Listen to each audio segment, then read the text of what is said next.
319쪽 토지시장의 개입 방법입니다. 이쪽 시험 문제는 딱 정해져 있습니다. 시험 문제가 어떻게 나올지.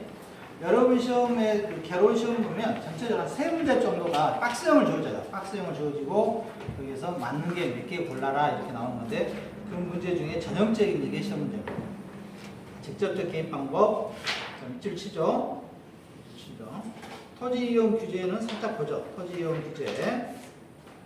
토지 이용 규제는 법률적, 행정적 규제 수단이다. 밑줄 맞춥니다. 두 번째 줄에 동그라미 1번의 두 번째. 토지 이용을 사회적으로 바람직한 방향으로 유도하기 위해 토지 이용 행위를 제한하는 방법으로 법률적, 행정적 규제 성격을 갖고 있는 게 토지 이용 규제가 되겠고요. 두 번째, 토지 이용에 따른 부의 무효과를 제거하거나 감소시키고 토지 이용의 효율성을 제고시키는 데 목적이 있다. 세 번째, 용도, 지역, 지구제도, 건축규제제도, 각종 인허가 제도 등이 해당된다. 이렇게 되어 있고요. 또 이 토지 이용 규제와 관련돼서 또 여러분들 직접적 개입 방법과 간접적 개입 방법이 있는데 별표 일단 치고요.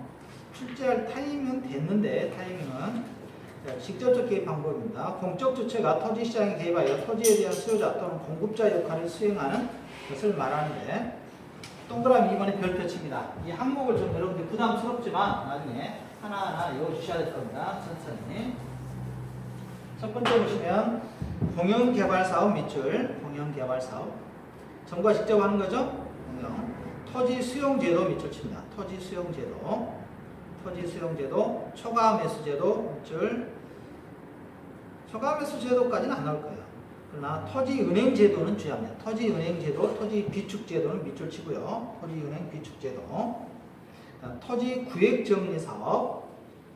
이것은 여러분들이 나중에 공법에서 배우시는데요. 환지방식이라고도 합니다. 환지방식. 토지구획정리사업 옆에다가 환지방식이라고 정합니다. 이 환지방식은 공법에서는 시험 문제 매번 나오는 단골 문제죠. 그러니까 환지방식은 공법에서 정리하시고요. 환지방식 일종의 토지구획정리사업이다 이렇게 보시면 되겠습니다. 그 다음에 공공임대보유제도, 임대보유제도. 그다음에 공공임대보유제도도 있겠지만 공공주택 건설도 있을 겁니다. 적어보세요. 공공주택 건설.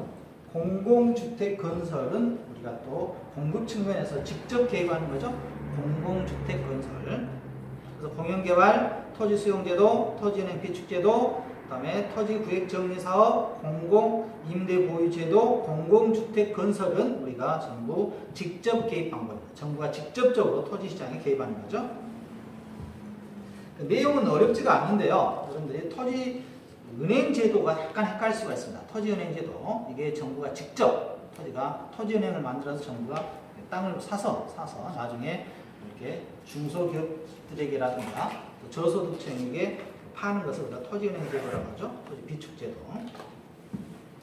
우리가 그 쌀 비축 있죠? 이런 거. 그런 개념도 보시면 되겠습니다. 쌀 비축하듯이 우리 토지도 비축해서 사용하고 있는 것을 직접 개입 방법이고요. 간접 방법입니다. 간접 방법은 가장 많은 게 조세 정책이죠. 조세와 금융정책. 조세 정책. 조세나 금융등을 통한 경제적 동기를 조성하는 방법으로 시장의 기능을 보조하는 것을 말한다.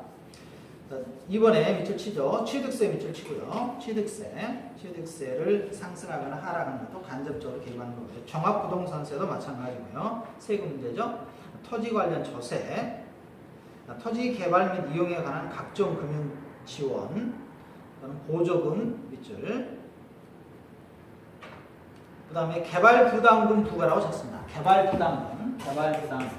이 개발 부담금을 부과하는 것도 아무튼 뭐 부가 이런 말 나오면 전부 간접 방법이다. 간접 방법이다. 개발 부담금 부과. 그 다음에 우리 교재에 빠져 있는데 아까 우리 했던 LTV라든가 DTI도 전부 무슨 방식이다? 간접 개입 방식이라는 거. DTI와 LTV도 간접 개입 방식입니다. LTV와 DTI는 요즘 신문에 굉장히 많이 나오고 있죠? 부동산 정책 관련돼서. 네? 가야? 아, 그래요? 계속 나오고 있죠? 지금 정부에서 어쨌든 부동산 경기를 띄워보려고 하는 겁니다. 아, 그거요? 2%짜리 나온 거요? 연구 30년인가? 글쎄요, 그거 아무튼 그 소지는 될 것 같아. 완판될 걸 예상을 합니다. 완판이라고 그러죠? 선착순이니까. 은행 정해져 있죠. 정해져 있어요. 한 은행당 뭐 규모가 워낙 적어서 한 은행당 6명에서 7명도 안 된다던데요. 이자가 워낙 싸니까. 그런데 지켜볼 일입니다. 그래서 금리가 추세적으로 하락을 하지 상승하지는 않을 것 같은데 지금 금리가 만약 그분들 1% 고정금리는 1%가 되죠. 1% 고정금리인데 만약에 그게 우리나라로 제로금리 가면 그분들 억울하겠죠. 억울하겠죠. 지금 금리가 하락 추세입니다. 자, 개발부담금 부과, 아무튼 LTV DTI는 전부 우리가 간접적 개입 방식이 되겠습니다. 간접적. 그 다음에 정보 체계를 구축한다든가 토지 정보의 창출 제공, 토지 관련 정보 구성한 유기적 협조의 구축 등도 전부 간접적 개입 방법입니다. 그래서 아무튼간에 시험 문제 나오면 어렵지 않을까요? 다음 페이지 보겠습니다. 다음 중 우리나라 정부의 부동산 시장에 대한 직접 개입 수단은 모두 몇 개인가 나왔습니다. 자, 직접 개입과 간접 개입으로 나눠보는 거죠. 자, 정부가 직접 끼어든 것은 우리가 첫 번째 공공이 들어갔네요. 정부가 끼어들겠죠? 끼어들겠습니다. 취득세, 세금 문제, 종합부동산세도 세금 문제죠? 이것은 뭐겠어요? 간접적이겠죠? 간접. 이런 문제가 어려워요, 실제로. 그리고 시험 문제 풀 때 나중에 말씀드리겠습니다만 이런 문제 시험장에서 풀려고 노력하지 마세요. 이런 거. 시간 많이 잡아먹습니다. 일단 아셔도 제끼고 가야 돼요. 지금 이제 간단하니까 해보는데 실제 시험 문제에서는 3개인지, 4개인지, 5개인지, 6개인지 하나만 잘 삐끗해버리면 시간 많이 잡아먹습니다. 그래서 이런 문제는 어려운 게 출제한 게 아니라 출제자들이 여러분들 시간을 소비하라고 출제한 문제예요. 함정으로. 그러니까 이런 문제는 나중에 푸는 겁니다. 나중에 시험장에서 오지선다고 먼저 풀고 이런 문제는 나중에 더 나와서 푸는 것이지 계속 몇 개인지 몇 개 하다 보면 헷갈리니까. 그 다음 공공토지 비축제도는 우리가 직접 방법이었죠? 직접 방법. 취득세, 종합부동산세는 간접 방법이었고요. 토지 수용도 직접이었죠? 정부가. 나중에 토지 수용 문제와 나중에 다른 문제도 하나 있어요. 토지 수용과 좀 다른 게. 비축제도, 은행제도와 좀 다릅니다. 토지 수용은 어때요? 강제죠? 토지 수용 강제잖아요. 정부가 각 수용당하면 강제잖아요. 그 다음에 개발부담금. 이것도 돈이니까 뭐와 관련됐어요? 간접적이죠? 돈하고 관련됐으면 간접적이에요. 공용개발, 공짜가 들었을 땐 직접이고요. 공공임대주택은 뭐겠어요? 직접이겠죠? 그 다음에 대부 비율도 우리가 돈하고 관련돼 있죠? 돈하고 관련됐습니다. 담보대출. 그래서 이것도 뭐가 있겠어요? 간접적이에요. 뭘 보라는 거예요? 직접 보는 거네. 그러니까 직접은 4개나요? 네, 이렇게 보면 되겠습니다. 어려운 게 아니라 이제 시험장에서 여러분들 시간 소비하라는 문제니까 이런 문제 나중에 주의하시고요. 그 다음 토지정책 수단입니다. 토지정책 수단은 우리가 방금 했던 용도지역 지구제도, 공영개발사업, 개발인천수제도, 토지은행 비축제도 이런 것을 중심으로 살펴보자 이렇게 됐습니다. 용도지역 지구제도인데요. 용도지역 지구제도의 의의는 우리가 하는 것보다는 여러분들 공법에서 더 많이 하죠. 여기서 시험에 어떻게 출제할 건 없습니다. 예전에 개론 시험에서 용도지역에는 용도지역을 둘 수 있다 없다 뭐 이런 식으로 나왔거든요. 지역에는 지역 없다 이렇게 이해하시면 되겠습니다. 지역에는 지역 없다. 용도지역 지구제도는 토지이용 계획에서 기능을 계획에 부합한 지금 부담스러워요. 지금 오늘 처음 오신 분들은 이쪽 굉장히 부담스러우니까 이런 용어가 있다 정도 아시고 넘어갑니다. 시험 문제하고는 좀 별도고요. 이건 여러분들이 지겹게 할 겁니다. 공법 시간에. 1번 용도지역 지구제도는 국토의 이용 국계법이라고 하죠. 국토의 계획 및 이용에 관한 법률에 근거해 시행되고 있는 부동산 정책 수단이고요. 두 번째, 용도지역과 용도지구별로 건축되는 건축물의 용도 종류 및 규모 등을 제한합니다. 세 번째, 국토의 계획 및 이용에 관한 법령상 용도지역에는 도관농자라고 외웠죠, 여러분들? 도관농자. 도시적, 관리적, 농림적, 자연환경보존지역이 우리가 용도지역입니다. 이 정도는 밑줄 칠까요? 우리 개론에서? 기본의 기본이니까 용도지역에는 뭐가 있다고요? 도, 관, 농사 밑줄 칩니다. 동그라미 칩니다. 용도지역에 밑줄 치고 용도지역에 밑줄 치고 도시지역에 도의 동그라미, 관리지역에 관의 동그라미, 농림지역에 농의 동그라미. 주의할 게 이거예요. 자연환경보존지역 주의합니다. 이건 쭉 밑줄 쳐요. 자연환경보존지역과 자연보호지역이 있죠? 헷갈리니까 자연환경보존지역은 우리가 용도지역 되겠습니다. 도관농자 순천만은 자연환경보존지역인가요? 자연보호지역인가요? 자연 보호지역입니까? 나중에 따져봐서 틀리기만 하면 찾아내겠습니다. 제가 보기에는 자연 환경 보존 지역 같은데 세계 뭐에 들어가 있잖아. 그게 유네스코에도 들어가 있는데 지역은 범위가 높습니다. 성전으로 들어갈 것 같아요. 예? 상점 같은 곳에 들어가 있는 매점도 있고. 아니 거기는 바깥이고 그 안에 순천만 그 자체는 제가 보기에는 자연환경 보존 지역이 아니지 않나 싶은데 한번 따져봐야 되겠습니다. 아무튼 좀 주의합니다. 제가 이렇게 한 이유가 뭐하고 헷갈리니까 자연 보호 지역이 있어요. 보호 지역은 좀 적은 쪽이고요. 그다음에 4번. 네? 그 환경 맞죠? 네. 저도 그렇게 생각했습니다. 높잖아. 그리고 여기 넓은 것이 뭐예요? 지역이에요. 이렇게 하면 돼요. 넓은 게 뭐예요? 지역. 넓은 게 지역이에요. 그다음 4번. 국토계획 유형에 따라 법률적 용도 지역에서 또 우리가 도강농자로 했죠? 도시지역에 또 나눕니다. 주상공록으로 나누죠? 주상공록.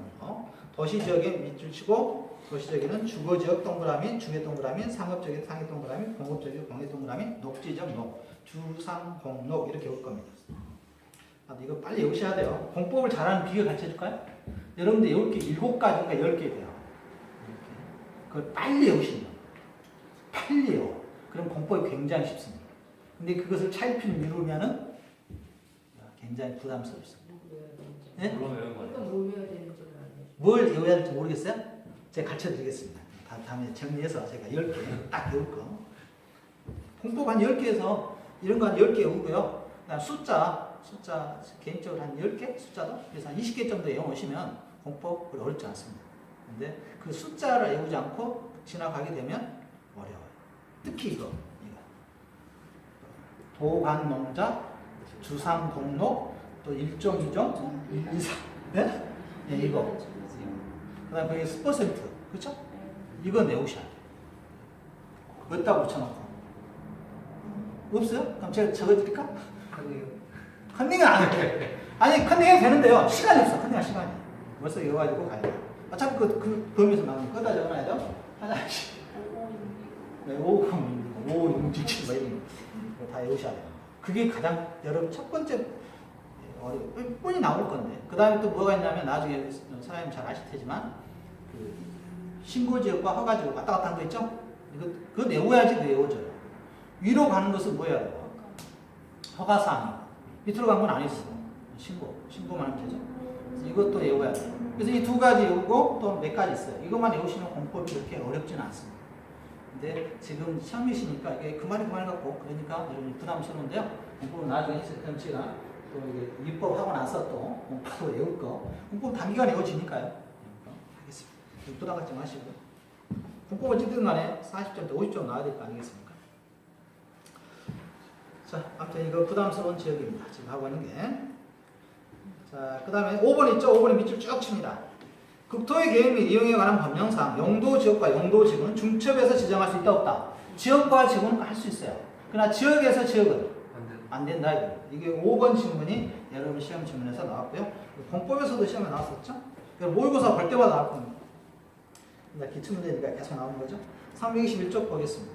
용도지역 지구 제도의 목적을 보시면 토지 이용에 따른 부의 예부 효과를 예방하고 제거하거나 감소시킴으로써 토지 이용의 효율성을 증대시키기 위함이다.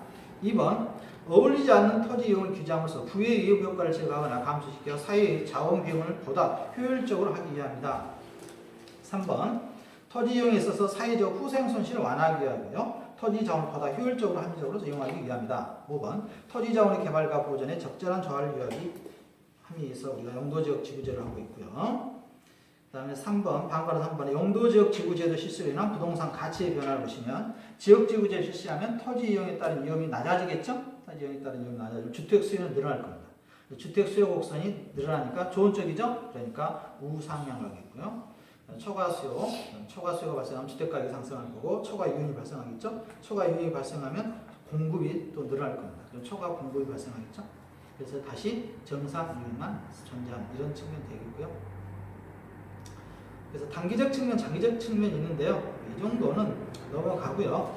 용도지역 지구제 독점의 문제, 부동산 문제에 있어서 문제가 되는 사전적 독점이지 사후적 독점은 아니다.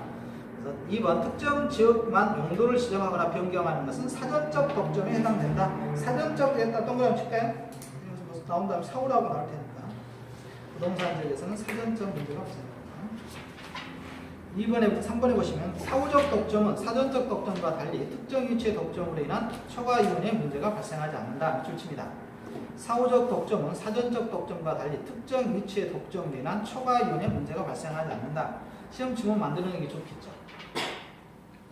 사후적 독점은 초과 이윤이 발생하지 않습니다. 사전적 독점은 초과 이윤이 발생하는 거죠. 알박기 생각하는 것은 사전적. 그다음에 나중에 아파트 생겨갖고 알박기 해봤자 의미가 없죠. 특정 위치의 부동산을 획득하기 위해 투자자가 지불한 가격에는 이 위치에 대한 이점이 감안되어 있기 때문이다. 이렇게 되고요. 그 다음에 국계법이 나와 있습니다. 국계법 목적부터 해서 쭉 있는데요. 여러분들이 그것은 공법 시간에 323조 공영개발사업이 있고요. 공영개발사업은 주로 대규모 개발사업에 이용되고요. 공공투자사업은 시장 기능에 맡길 경우 추진되기 어려운 도시군 계획사업에 자주 이용된다. 수용 방식의 문제점으로 토지 매입과 보상 과정에서 발생하는 사업 시행자의 피수행자의 사이에 갈등을 줄 수 있다. 이번에 밑줄 칩니다. 수용 방식의 문제점으로 토지 매입과 보상 과정에서 발생하는 사업 시행자와 피수용자 사이에 갈등을 줄 수 있다. 이것이 뭐예요? 수용 방식이에요. 수용 방식은 수용자와 피수용자가 갈등한다, 안 한다? 한다. 이 정도만 기억하세요. 수용 방식은 수용 방식. 이게 그냥 수용 방식 아는 게 다음에 또 하나 나오거든요. 협의 방식이 있어요. 그것은 갈등 소지가 적죠. 수용 방식은 아무튼 갈등합니다. 수용 방식 나오면 데모한다 생각하시면 돼요. 수용 방식은 내 땅 안 팔겠다 이렇게 하니 반드시 나옵니다. 강제력하니까. 수용 방식은 초기에 막대한 토지 구입 비용이 들기 때문에 사업 시행자가 재정 지출을 효율적으로 관리하기 어렵다. 3번 지문도 밑줄 치고 이건 체크 하나 해놓습니다. 별표 하나 해놓을까요? 공영개발 사업에서 수용 방식은 초기에 비용이 많이 든다, 적게 든다? 많이 든다. 전부 사야 되잖아요. 땅 다 사야 되니까. 수용 방식은 초기에 막대한 토지 구입 비용이 들기 때문에 사업 시행자가 재정 지출을 효율적으로 관리하기 어렵다. 자, 양가로 3번에 개발이익 환수 제도는 우리가 주의할 필요가 있습니다. 개발이익 환수 제도는 약간 별표 쳐놓고요.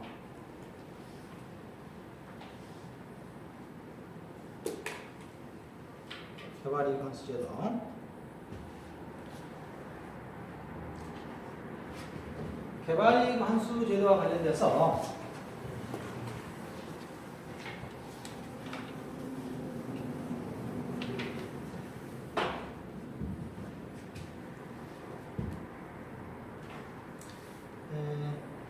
개발이익 환수 그냥 밑줄만 치고요. 일단 개발사업의 시행이나 토지 이용 계획의 변경 그 밖에 사회적 경제적 요인에 따라 정상지가 상승분을 초과해요. 아까 이거 살펴봤었죠? 정상지가 상승분 초과 밑줄 정상지가 상승분을 초과하여 개발사업을 시행하는 자나 토지 소유자에게 귀속되는 토지가액의 증가분인 개발이익을 국가가 환수하는 제도를 말한다. 국가가 환수의 밑줄. 그래서 정상지가 상승분 초과에 대해서는 국가가 환수하는 제도가 우리가 개발이익 환수 제도인데요.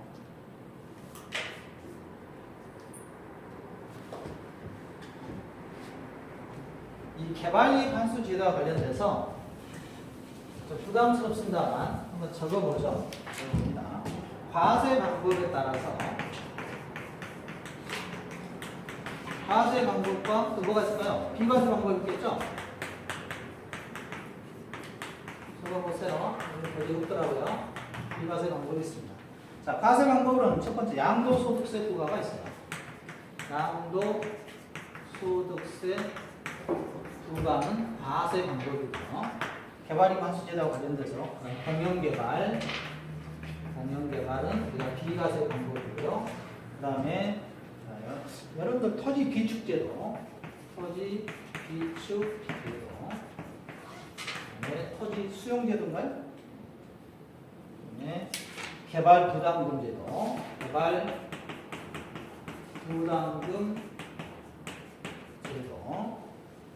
재건축 부담금 제도,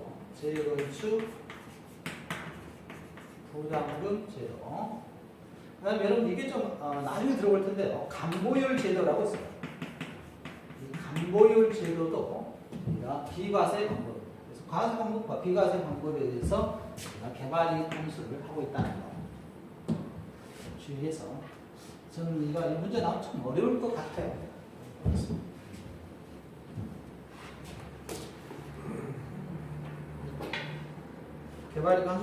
개발이익 환수 제도 자체는 쉬운데 이걸 만약에 과세 방법과 비과세 방법으로 나누어서 이렇게 나눈다면 과세 방법에 그렇기 때문에 양도소득세를 부과해서 개발이익을 환수하는 방법이 있고요. 또 하나는 이렇게 공용개발 통해서 토지 비축 제도를 통해서 개발 부담금 제도를 통해서 재건축 제도를 통해서 재건축 부담금 제도를 통해서 간부율 제도를 통해서 우리가 또 비과세 방법으로 개발 이익을 환수하는 제도도 있다는 거. 이건 뒤에서 다시 한번 살펴보겠습니다. 그러니까 문제는 숙제된 적이 없는 것 같은데 나온 다음에 좀 어려운 문제가 될 것 같아요. 다음 페이지 보겠습니다. 324페이지. 자, 토지은행 제도는 토지은행 비축 제도는 정리할 필요가 있어요. 토지은행 비축 제도는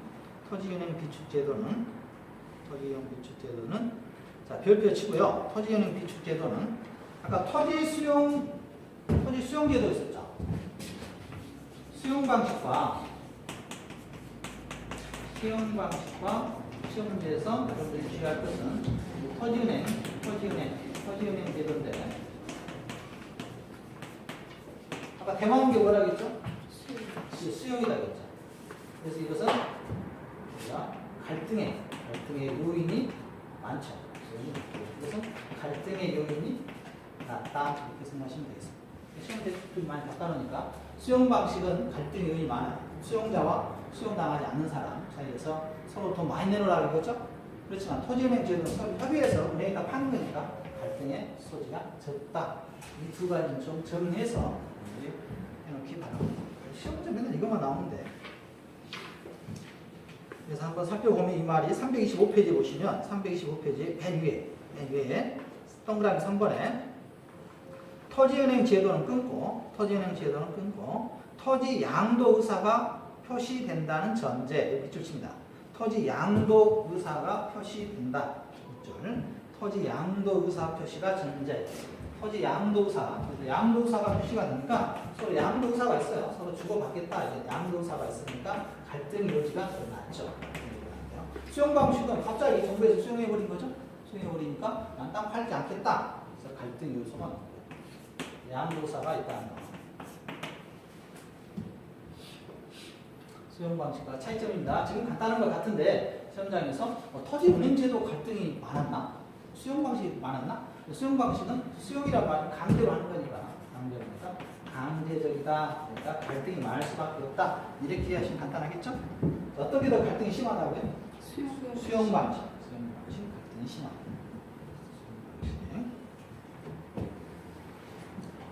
이 정도만 하시면 이 토지은행 제도와 수용 방식은 어려운 게 없는데, 자, 보죠. 4번에 토지은행 비축 제도는 별표 치고요. 시험 숙제될 만한 충분한 내용의 문제입니다.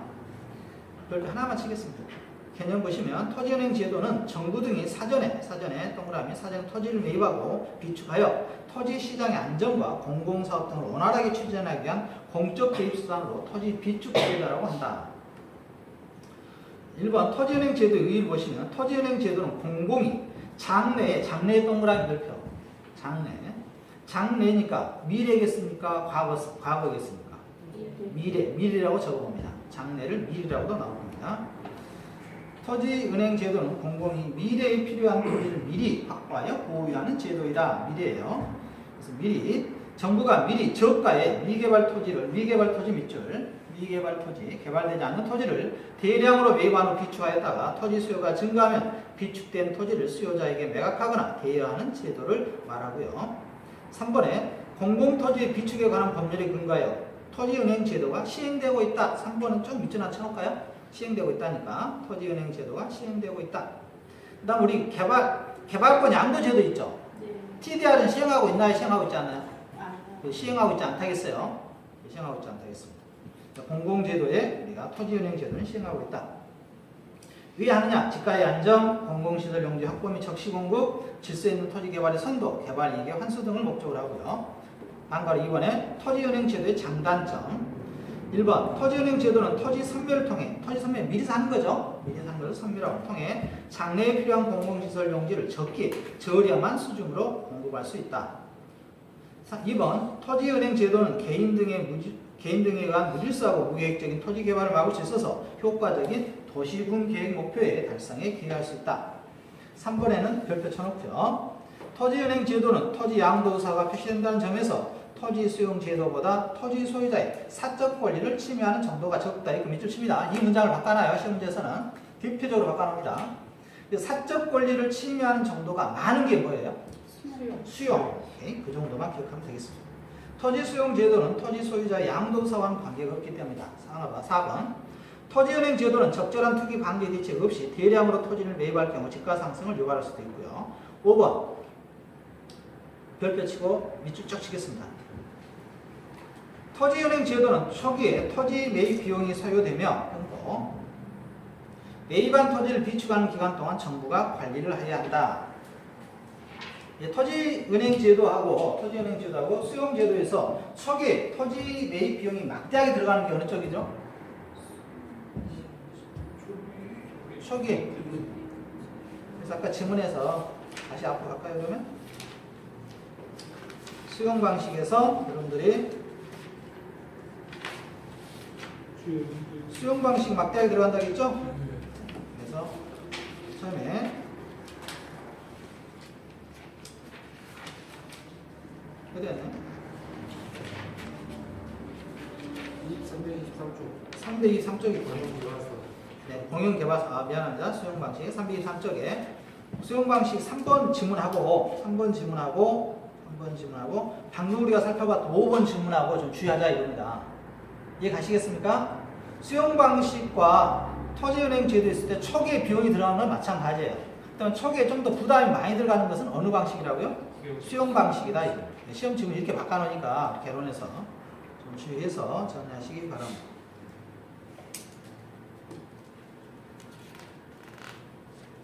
그 다음에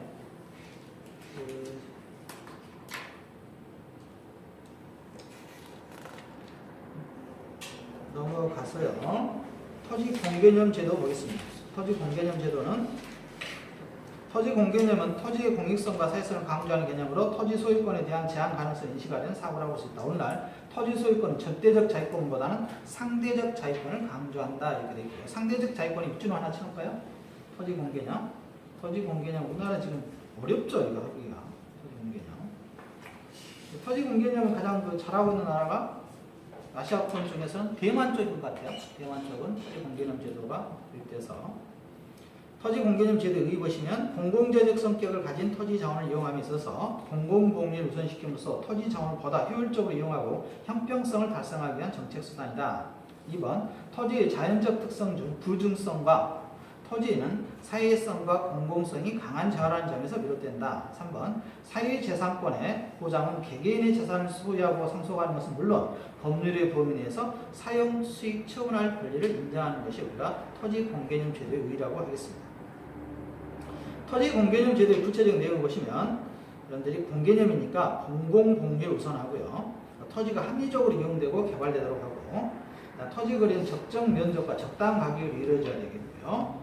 4번 토지 이용이 자연환경의 보존에 넘치는 게 부족함이 없어야 된다. 이거죠. 유실되는 게 없도록 해야 된다. 이거고요. 5번 자연환경을 훼손하지 않는 토지 이용이 되어야 하고요. 6번 토지 이용이 양호한 생활환경 확보와 국토의 균형 있는 발전에 기여하도록 한다. 이것이 우리가 토지 공개념 제도의 의의가 되겠습니다. 그래서 어려운 건 아니니까. 택지 소유 상한제와 관한 법률 예제를 이따 없어졌습니다. 할 필요 없겠죠? 자, 327쪽에 보시면 토지 정책에 대한 설명이 틀린 것이다 있습니다. 이것은 여러분들이 틀린데 공법 문제입니다. 미리 말하는데 체크해 놓고요. 문제는 나중에 공법 시간에 한번 다시 풀어볼 수 있는 기회가 올 거예요. 자, 용도지역지구제는 토지이용 계획에 있어서 토지의 기능을 계획에 부합하는 방향으로 유도하기 위하여 마련한 법적 행정적 장치라겠죠? 용도지역지구제.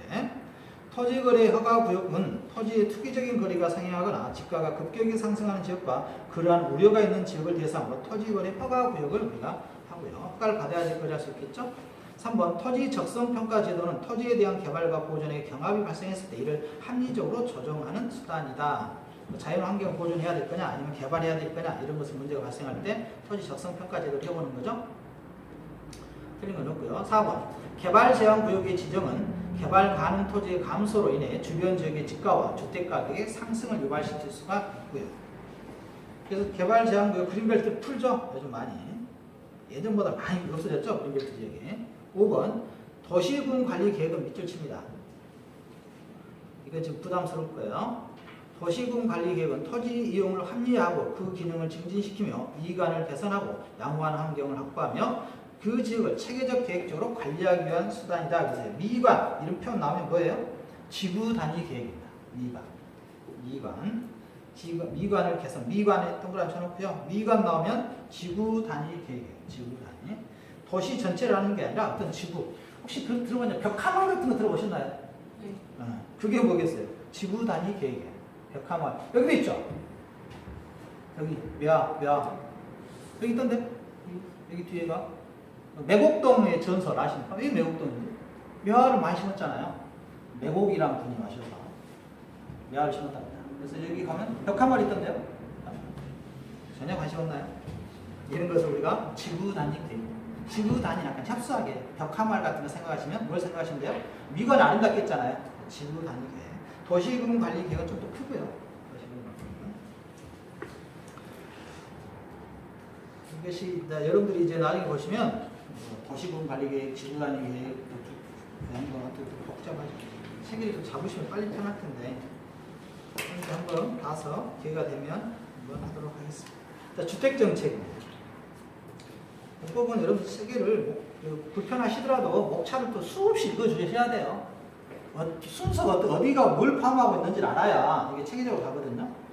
범위가 넓은 데서 좁은 데로 계속 가는 게 공법이기 때문에 뒤에 가시면 더 쉬워요. 도시계획법이라든가 그쪽은 조금 더 쉬우니까 앞에가 조금 어렵죠. 자, 이것은 그때 가서 다시 한번 정리하겠습니다. 지구 단위는 미관 이런 표현 나오면 뭐가 관련됐다? 지구 단위. 벽화마을 생각하고 미관 아름답게 했잖아요. 이건 지구 단위다 보시면 돼요. 미관 개선. 이런 말이 나오면 반드시 나오게 있습니다. 그다음 주택 정책입니다. 주택 정책 양적 주택 문제와 질적 주택 문제가 있겠죠. 양적 주택 문제란 주택의 양이 부족한 거죠. 양이 부족한 것은. 그래서 해마다 지우는데 집을 정부에서 어디로 간지 모르겠습니다. 그것이 사라진 것도 아닐 텐데.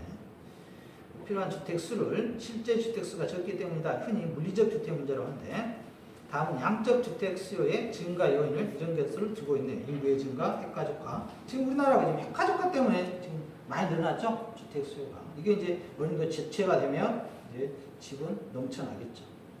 그다음에 필요 공간의 증가, 기존 주택의 노후화, 공공사업 등에 의한 주택의 철거 및 전용. 다음 편 보겠습니다. 질적 주택 문제.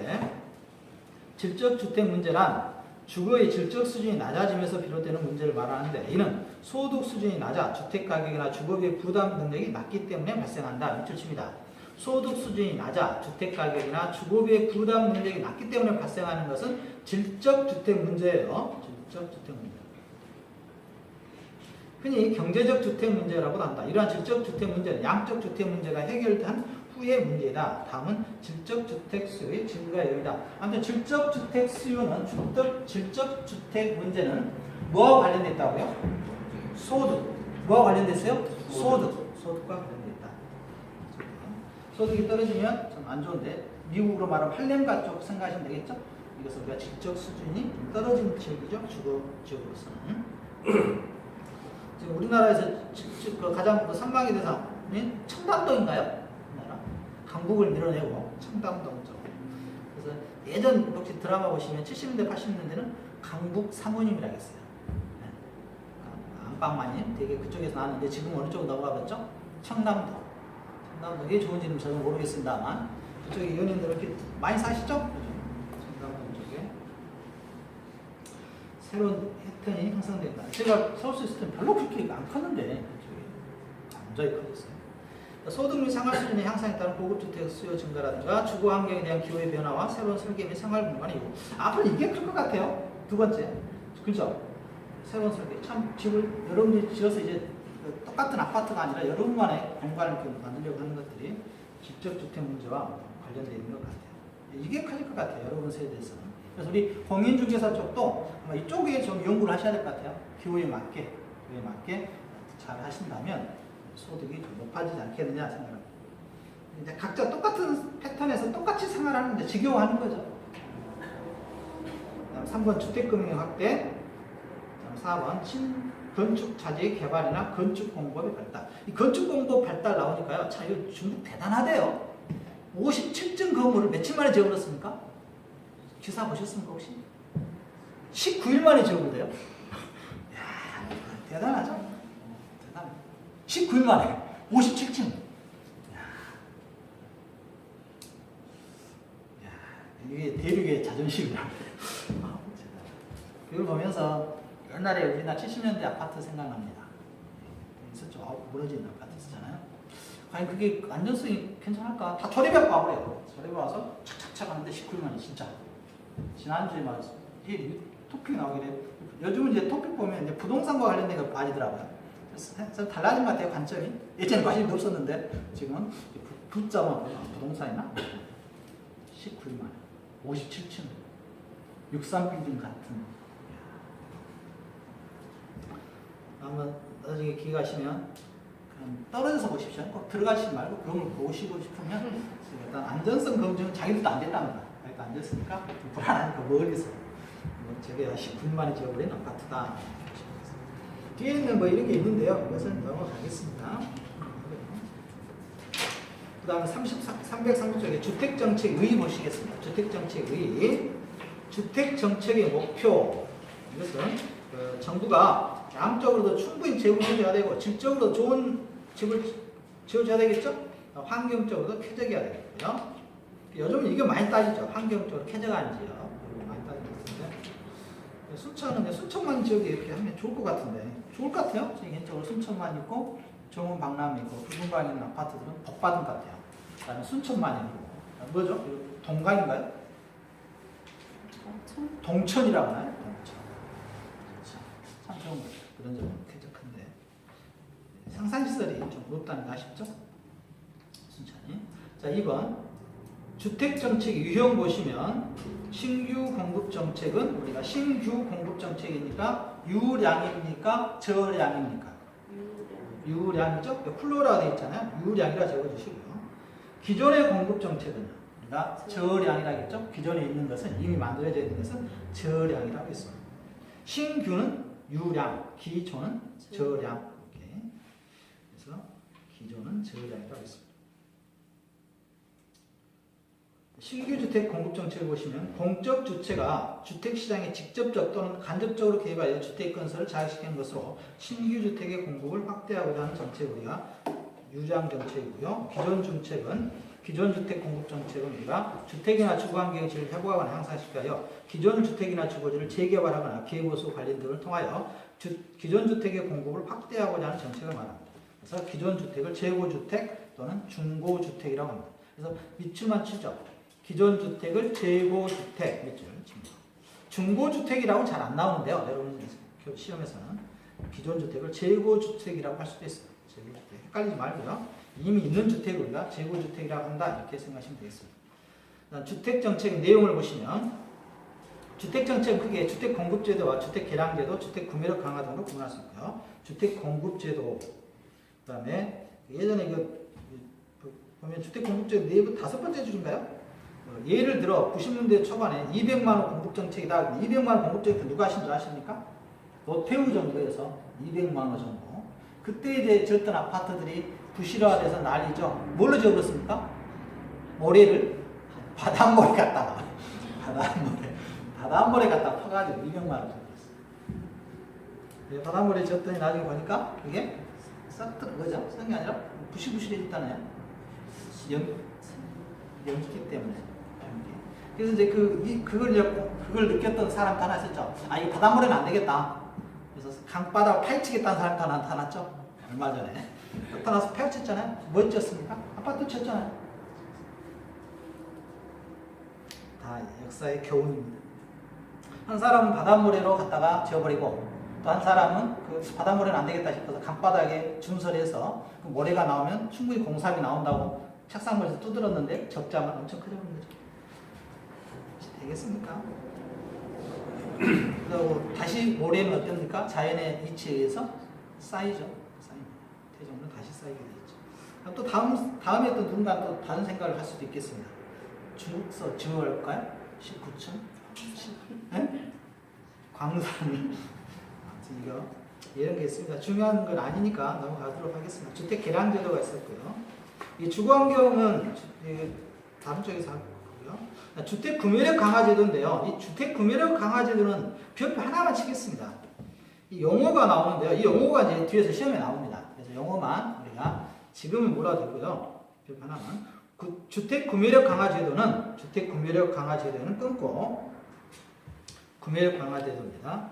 구매의사와 구매력이 있어야 되는 거죠. 사고자 하는 의사와 실제 돈이 있어야 돼요.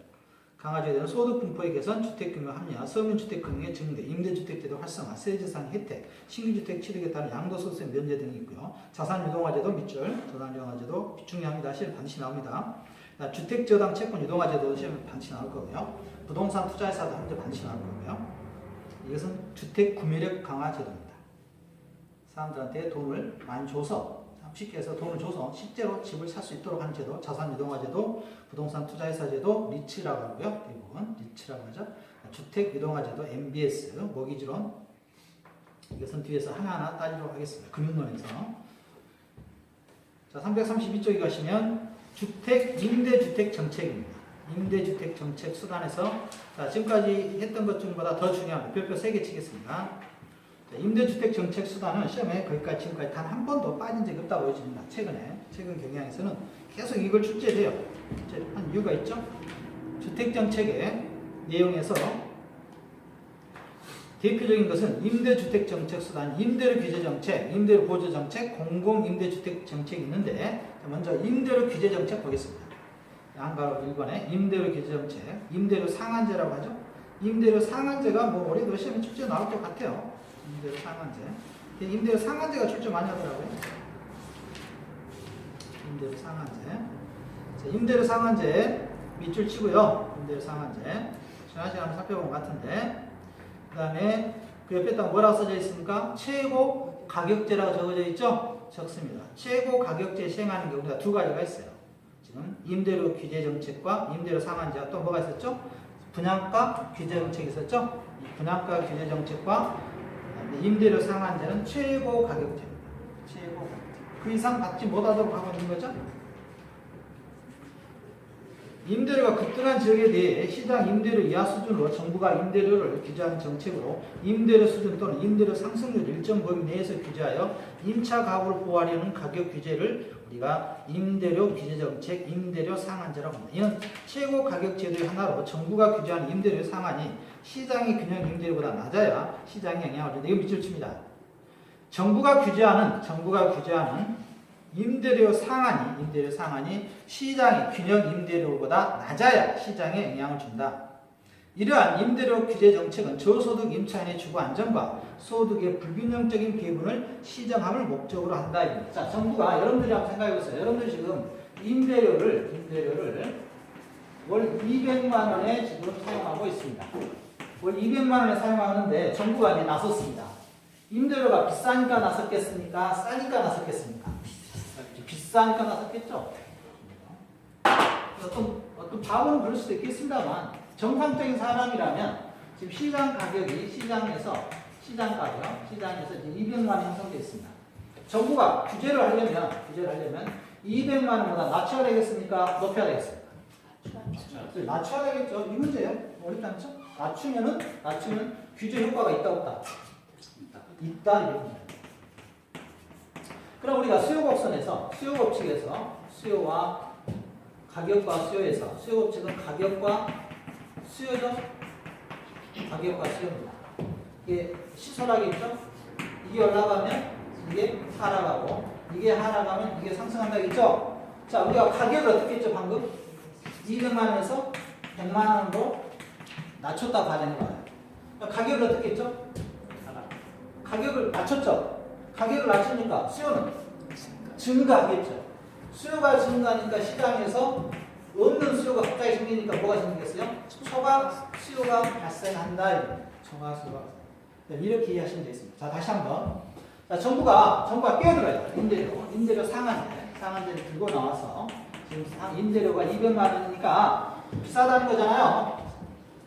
임대료가 비싸니까 임대료를 200만 원 이상 받지 못하도록 100만 원 뚝 떨어뜨려 놨어요. 맞췄죠? 낮게. 임대료를 낮게 책정했습니다. 그러면 수요법칙에 의해서 가격이 하락하니까 수요는 어떻게 된다고요? 증가한다. 수요가 증가.